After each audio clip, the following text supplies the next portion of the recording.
Is this thing on?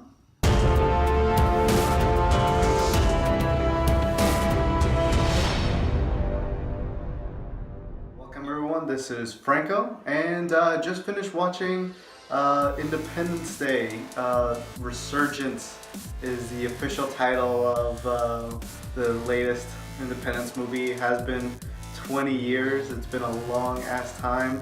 Although I'm kind of wondering why they didn't release it on July 4th like the original.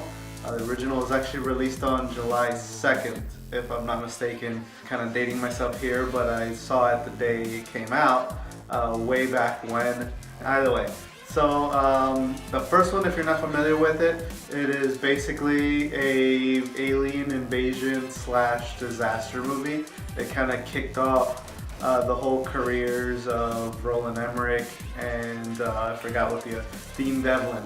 They're the ones that did 2012. I can't remember what other ones, but basically, if it was a disaster movie and it was in the 2000s, more than likely these guys are related in some way. But just to split up the review, the first half is going to be spoiler free, so no worries there. Then I'll give you the full-on warning as soon as the spoilers kick in.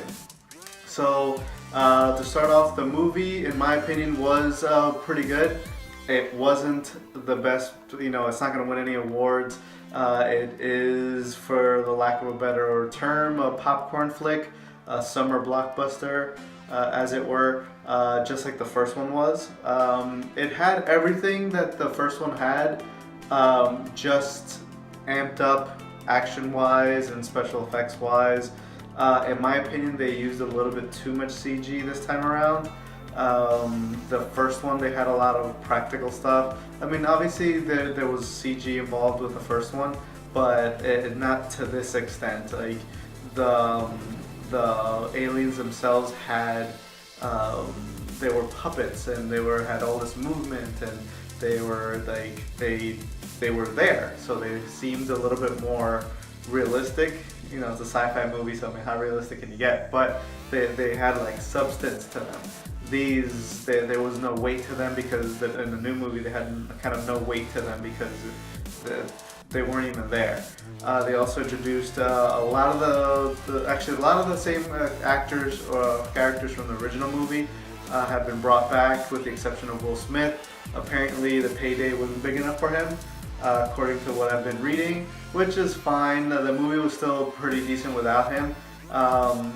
The biggest gripe that I have with the movie was they had a lot of the same beats to it, which is fine. It's just that the charisma wasn't there, and that's not to say it's because Will Smith was missing or this and the other. A lot of my favorite parts of the last movie, of the original, was Jeff Goldblum, and a lot of his delivery was very good, and this and the other, and a lot of the stuff that revolved around the main story was because of him. And this one, they kind of squeezed it in towards the end, like his, the comedy or his kind of sarcastic or offhand remarks were kind of pushed towards the end. They kind of gave him some kind of grandiose title of being like leader of the defense force or whatever, which is good and all, but it just, I don't know, something about it didn't feel right.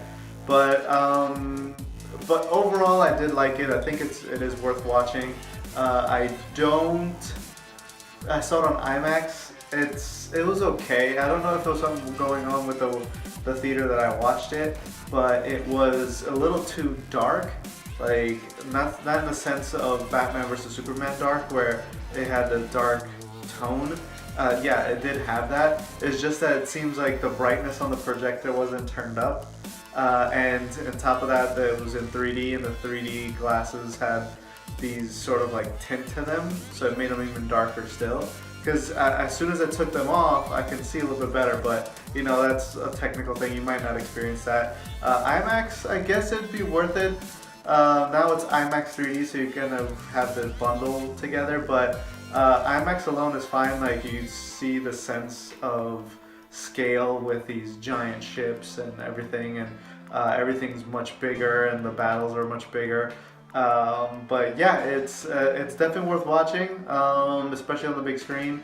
It's one of those gravity type movies where it kind of it's worth the IMAX. But that's just what I think. Now, moving on, full on spoiler warnings. Here we go in 3, 2, 1. Spoiler, spoiler, spoiler. You have been warned. So, spoilers. Will Smith's character has been killed off. As I mentioned before, they couldn't, they didn't want to give him the payday. I think it was $50 million is what he was asking, which is a lot, but, I'm not sure if Warner Brothers is coughing up the 50 mil for Suicide Squad, but that's a whole nother story. But they killed him off in between movies. There was he was like a test pilot for these new types of ships, and in one of those tests he ends up getting killed off. What happens is between the two movies, the humans have now adapted all the alien technology and now have applied it to their jets, their helicopters. Everything has anti-gravity and they just float around, and same goes for the weapons. The weapons have been adapted. There's this new base on the moon, and they have pretty much the same city-destroying weapons that they had in the first one. Now the humans are using that to defend against new threats. The only thing is now they have this new ship, the mother of all motherships, basically. The Queen Bee has arrived, and apparently it's 3,000 miles wide, apparently, according to the movie. The original ships in the first movie were 14 miles wide, which is still huge, but then you got something that covers pretty much the East Coast. It was cool the way it entered the Earth and causing all kinds of havoc. That was amazing, and again, the special effects were amazing. But another gripe that I had with it is towards the end, it went from this sense of unity with the whole world, the whole world united, and then it sort of broke off into this, oh well, we now have to set up a sequel, which unfortunately that's what ends up happening. It wasn't like the first movie where everybody's happy that the humans won and this and the other, and the world is now united because of this threat. But the similar thing happened, but I didn't get the same sense that I did on the first time around. And then they started kind of pushing a sequel.